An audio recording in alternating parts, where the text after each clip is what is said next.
Hello, my name is Anna, and today I'm going to guide you through some of the career planning essentials.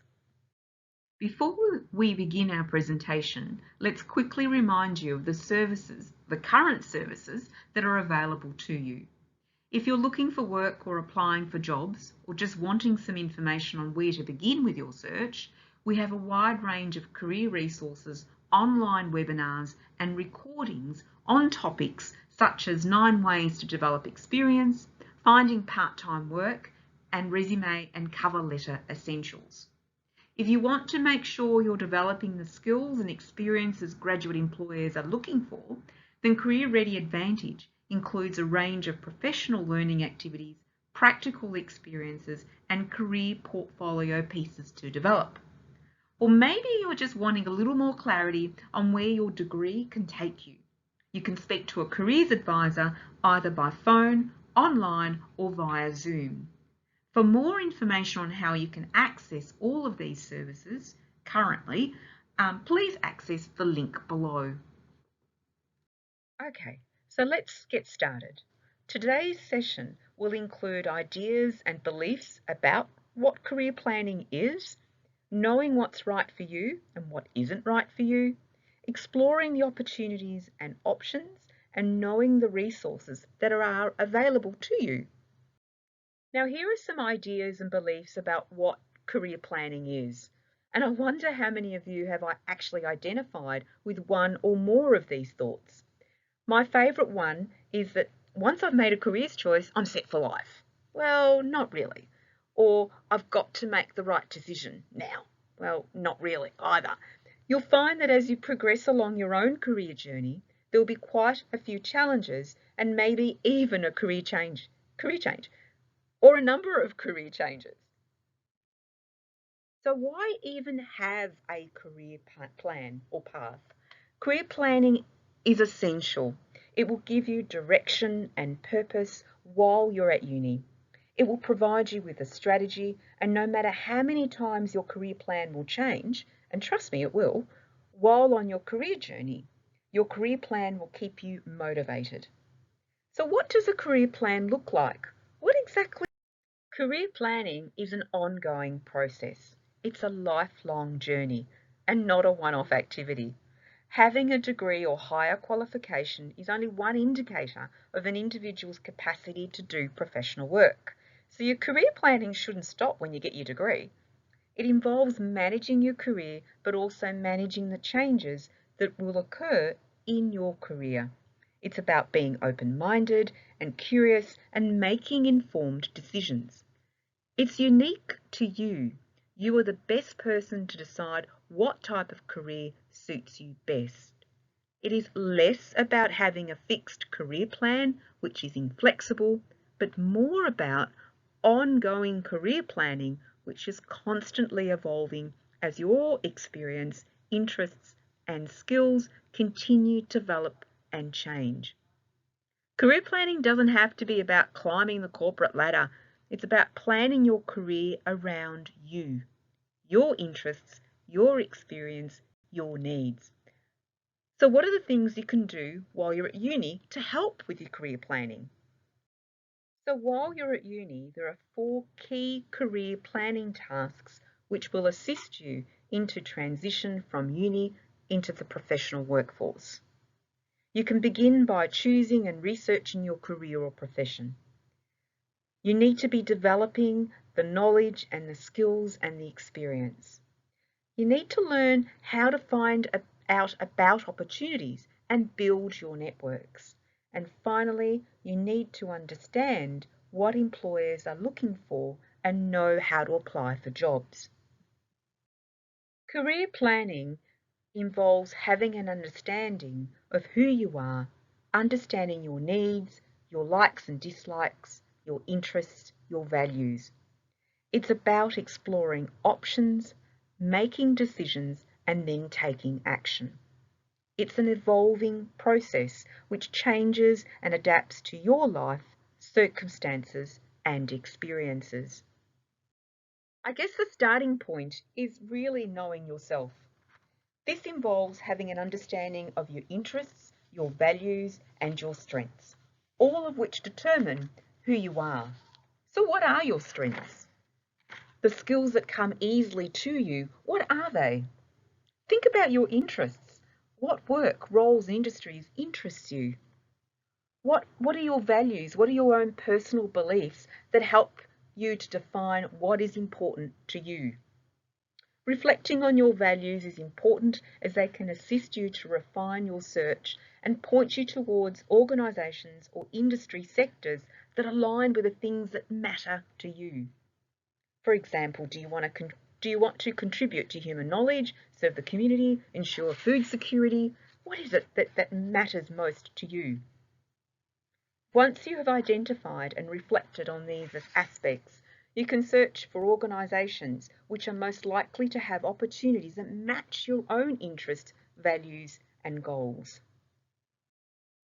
Your career planning can begin simply by trying to work out what problems you'd like to be part of solving. What problems are you interested in and for whom? Some of these problems or interests may in fact have helped you to decide the type of degree that you're currently in.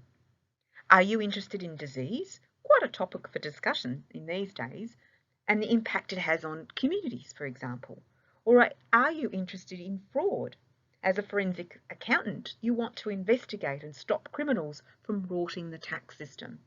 Or are you interested in cybersecurity, helping to keep people's identity, financial and health data private and secure? If you haven't got a problem to solve, you haven't got a job. It's one of my favourite quotes, I must say. So let's break this down a little bit further. In this example, you've worked out an area of interest or the problem you want to be part of solving. In this instance, it's social inequity. And for whom? Who do you want to solve social inequity for? Children, aged care, refugees? Which group are you most inclined to want to work with or for? In this example, the student has identified the three groups. Now reflect on the type of jobs you can associate with this example. What sort of jobs can you do? As you can see in the example, there are many different avenues for approaching the same problem. Depending on your skills, your interests, and your personality, there are a range of possible career choices available. Our career journeys are unique, and sometimes even doing the same degree as a friend, a parent, or a colleague, we may not always end up in the same career. In this example, we thought about the problem, social inequity, who we wanted to work for, children, for example, and this has helped us to identify a variety of career choices. As an alternative, career planning can begin by looking at the type of service you're interested in, or the type of product you'd like to create or work on. Let's have a look at another example. In this example, you've worked out your area of interest or the problem you want to solve. In this case, waste reduction through an improved waste management system. And you've identified the service you want to deliver.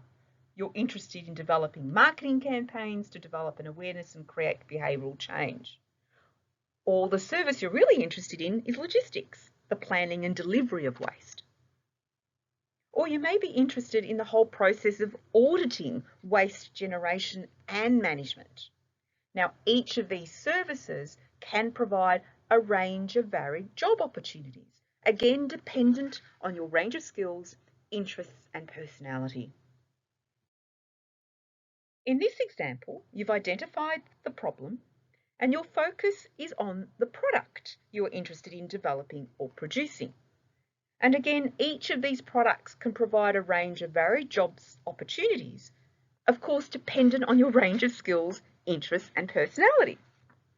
Trying to work out what problems you'd like to be part of solving, or which service you'd like to be a part of, or which product you'd like to deliver may not provide you with all the answers, but it is certainly a good starting point in helping you determine what actions to take as you progress in your career plan. The next question is, where could you work? What kind of workplace can you imagine yourself working in? Are you more suited to working in a large, mid-range or small organisation? What type of organisation appeals the most? Is it government, the private sector, or not-for-profit organisation? And it doesn't really matter which degree you're studying, where you see yourself working could be any of these. How many of you have actually thought about working in one or more of these areas, I wonder? Another question to consider when putting together your career plan: which industries could you work in? For some students, for example, those studying HR or marketing or IT, you have a choice of many industries to work in. Which resonates with you? Try not to focus on only the glamorous or popular choices, as we tend to do. For other students, such as creative arts students, there may be 2 or 3 industries which are relevant to your career options. It's up to you to start investigating the types of industries that are aligned with your degree, your interests, your values. So how do you explore your options? How do you begin to focus on the direction you should take? Exploring your options involves learning about opportunities to gain experience and develop your skills. This can help you to learn about careers you might not have thought about or confirm an interest. You can explore by using online resources and from participating in any of these experiences listed. Now, if you want to investigate this further, check out the careers events in Career Hub and any of the opportunities listed on Careers Hub as well. There are 2 really useful workshops for you at the moment. One's called 9 Ways to Develop Experience, and the second one is called How to Research Your Career Options. Each of these workshops specifically designed to give you more information on the how you can go about exploring these opportunities in greater detail. Of course, by engaging in a range of learning and practical activities, you will build on your skills and learn how to better articulate your career story to future employers in job applications and interviews. This is where the Career Ready Advantage steps in. Now, this is a Career Management Award program and something we recommend all La Trobe University students participate to enhance your employability. It was developed in consultation with employers who told us what they were looking for in graduates. Once you've completed the required activities for each level, you can submit your Career Ready portfolio and you can access the Career Ready Advantage through the LMS, and more information can be found at the link listed here. Now, we've also put together some very useful resources to help you with your career planning, and these are listed on our slide at the moment. So, what are the next steps? Some of the things you can do to help you get started with your career planning include looking through the links in the resources section, access the Career Ready Advantage and complete the career plan, which is a fabulous tool which will help you to determine your interest, your goals and your values, and can be the starting point for your career journey. Discover ways in which you can research what you can do with your degree by attending or listening to How to Research Your Career Options. Due to the current circumstances, we have developed a virtual careers showcase. We hope you take the opportunity to connect with our virtual showcase this week. The showcase is an opportunity for you to connect with employers in real time, find opportunities and learn more about your chosen career. Here is a list of our employers who will be joining us and participating in our virtual careers showcase. Now you can access these employers by downloading the Careers Fair Plus app, which is available in the link on this page, and we encourage you to join us in this showcase. This slide brings us to a close. I hope this information has been useful for your own career planning. I leave you with this quote by Mark Twain, and hopefully it will inspire you. The secret of getting ahead is getting started. Thanks for listening.